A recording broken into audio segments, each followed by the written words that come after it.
Hello fellow Rust enthusiasts and or gamers. Today I'm Wind Hero and I'll be explaining some tips on how to farm for resources in Rust. This is especially for the end game part of the game. So there are some tips for beginners as well, so you might just as well listen to those while we go along. So to begin with, I'll start with the inventory. So I have full leather, and reason to this, I'm not wearing Kevlar because it attracts usually unwanted attention, and yeah, basically you don't want to look like a juicy targets for those bandits going around. Leather is a good compromise. Cloth makes you look like a complete noob, so someone might go to you for an easy kill. Leather, Kevlar makes you look like you have something of value on it, so some people might want to risk it, and especially people that like to gang up on other people. And leather is just like rat suits, an average mid-level gear that no one really cares for. So yeah, that's why I have leather. Also because I'll be farming bears, which drop leather, which helps me to make some more armor in case I need it. Next, I have a bow and arrows, approximately around 20 arrows every time, and those arrows will be used to kill bears only. And yeah, for the bow I use a simple trick, which is I take some transparent sticker and I take a gun, zoom it, and place the sticker in the middle of the screen where the sights are. This gives me a permanent laser sight to be used for the bow and also for any gun when I'm running. So if I'm running like this, I can always know where the gun will be aiming when I stop to shoot, which can be very useful for gunfights and for farming and everything else as well. So just some transparent sticker to notch the middle section of your screen. Basically a free laser sight and hardware at that. So yeah, I have 5 pickaxes. I just broke one and threw it away. So 4 in the inventory, 1 I'm carrying, and 1 hatchet and 2 I'm carrying. Basically, when you repair something, the cost for the repair is 50% of what it is to make a new one, and the quality will be 75% of a perfect one. So if you break 100% pickaxes, it will ask you to pay 50% of what it's worth, and you will get a 75/75 pickaxe in return. Therefore, I don't really believe that it's worth repairing tools such as pickaxes or hatchets, especially if you're endgame and you can make new ones. And it's only really worth repairing guns if you have slots in them and if you want to keep a certain gun. But yeah, enough of that. And medkits, I bring small ones, and bandages. Bandages to fix some bleeding statuses, and small medkits because I'm not expecting any bandits around, so I can just use small ones to heal whatever some wolves or bears manage to land on me. So yeah, small medkits. Yeah, also of course the clothing is to provide some basic armor properties, and also helps you avoid the cold status, which increases your hunger and calorie consumption. So then I could start with the animals. So there is every single type of animal in Next Valley, but only a few of them are worth killing. So if you're really hunting for animal fat, which you always should be, bears, you might want to kill bears. Sometimes if I'm just farming mainly for resources, I not only kill bears if they attack me. But the way you kill a bear is either shoot it with an arrow 3 times, and hit it with a hatchet, or shoot it once like this, get your shotgun, and blast it in the face. To harvest a bear it takes 14 to 16 hatchet hits,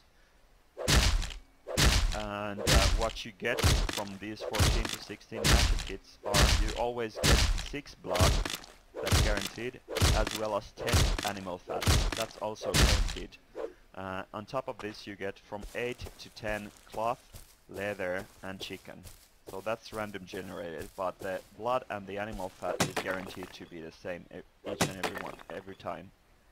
Then we have wolves. Wolves, after chickens and bunnies, are the worst animals to farm animal fat from. They drop a lot of cloth and they give 2 blood, so they're not completely useless. But the thing about wolves is that loot is shit, and also you need to hit them the same amount of times as a bear to completely farm or harvest a wolf. So a wolf needs like 14 hatchet hits to farm for very little animal fat or other resources. Then there's the wolves you can kill with 2 arrows or 1 shotgun shell to the face, like this. Piggies you can kill with 2 hits of a pickaxe or 1 shotgun blast. Piggies take something between 8 to 10 hits to harvest, and you get around 8 to 9 animal fat. So the ratio of hatchet hit to animal fat is the best with the pig. And you should, as a rule of thumb, always kill and harvest a pig when you see them. And deer, they suck. Just let them run wild like the bunnies and the chickens. You don't really care about those.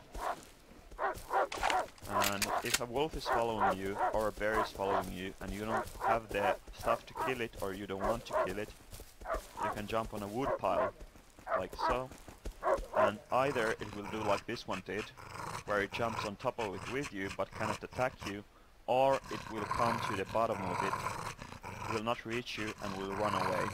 So either way you can kill it with melee, or it will just flee from you and glitch on top of the wood pile as so. This only works with wood piles, not rocks, or I mean the resource rocks. It also works if you make a foundation and place it anywhere and jump on that foundation. And this applies to rad animals as well, so if you're hunting rad animals, remember these tips. Then more about wood piles. So wood piles, they give you wood obviously. You get 1 hit of pickaxe gives you 20 wood, or hatchet gives you 10. And a wood pile usually yields around 60 to 80 wood. This one, for example, was 62, a pretty bad wood pile. And what you need to know about the pickaxe and the hatchet is that 1 pickaxe hit approximately wears out 1% of the condition of the pickaxe, and with the hatchet you get 2 hits for 1%. So 1 perfect pickaxe lasts for 100 hits, and 1 perfect hatchet lasts for 200 hits. And the shotgun approximately uses 1.08% of its condition. So 100% shotgun is 92 shotgun shots. Basically, yeah, and that's something you probably need to remember when using a shotgun. It can be expensive-ish, but then again you get a lot of resources. So yeah, for example, here I'm farming. I can see the bear. I don't want to jump on top of the pile, so I'm just going to kill the bear.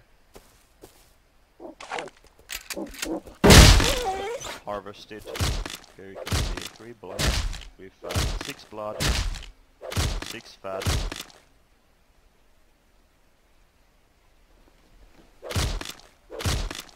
9 fat, and 10 fat, and I don't care about the rest. Alright,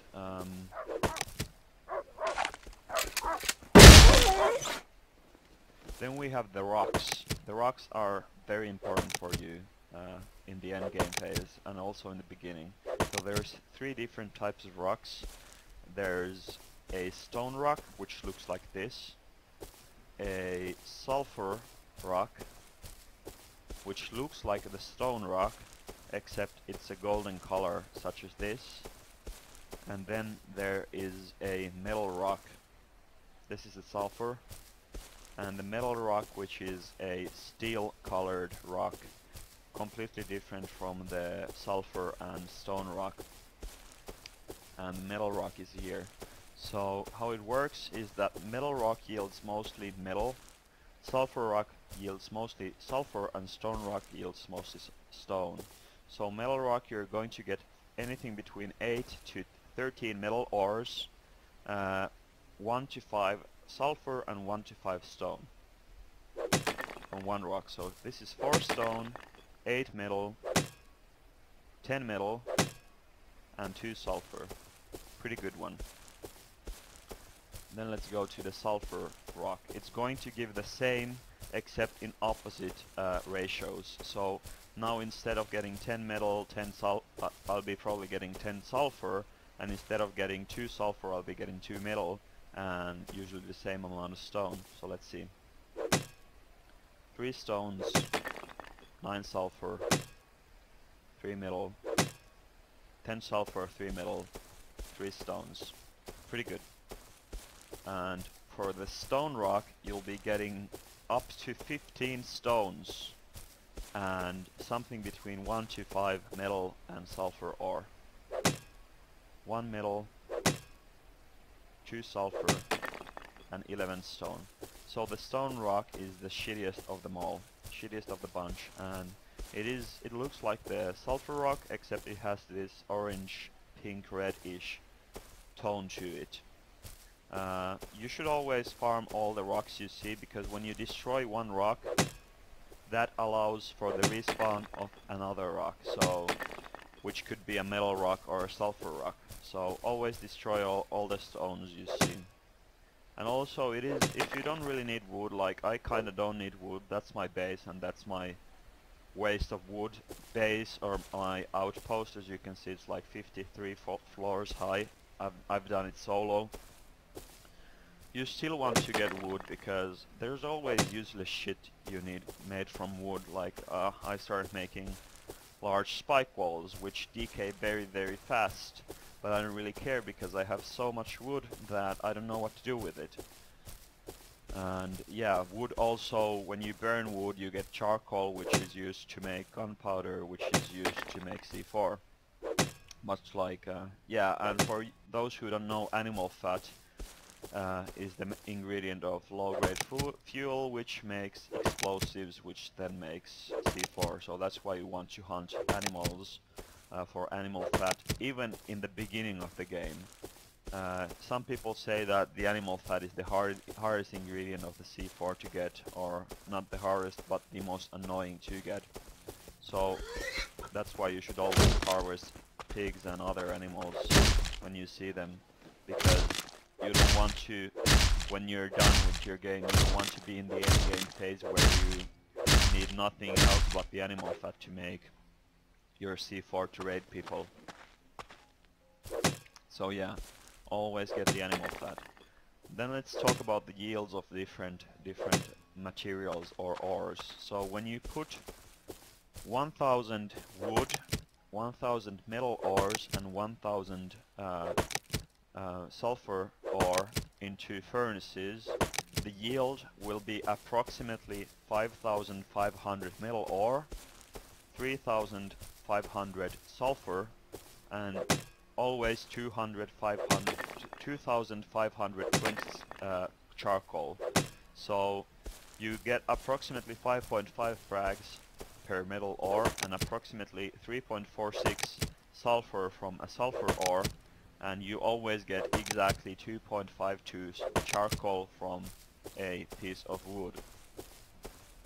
So that's something to keep in mind when you're harvesting and planning on how much stuff you will be getting from the amount of ore you harvested or found. And what else? Yeah. About the stuff, how much stuff you can put in your furnace. So if you put too much, if you put like 250 ores of both ores and wood into one furnace and light it, and don't loot it in between. What will happen is that when it lights out, when the wood is burned, and you go check it, there will be no ores, no wood, but instead it will be full of 250 metal ores and sulfur and charcoal. If it's full of 250s, it means that probably some of it went to waste. It's very unlikely that it's going to amount to exactly stacks of 250. So therefore you have to put less stuff in your furnace to avoid wasting stuff while you're not looking. I found that 62, 64, 63 stacks are pretty good, so that's what you get when you split a 250 stack 4 times. The theoretical maximum you can put into a furnace without wasting is probably something around 80, but my style is that I make a lot of furnaces with like exponential increase, so 1, 2, 4, 8, 16, by doubling, basically doubling the amount each time. So when I split a stack of 250 to 125 to 63 to 30, 31, 32, so on, I will always have the exact amount of furnaces needed. So always splitting means you cut it in half, therefore you have to double your furnace power to basically match those splits currently in the game when where you cannot split stuff like you want to. And I think that's all about the resource farming. Basically, something you need to know is that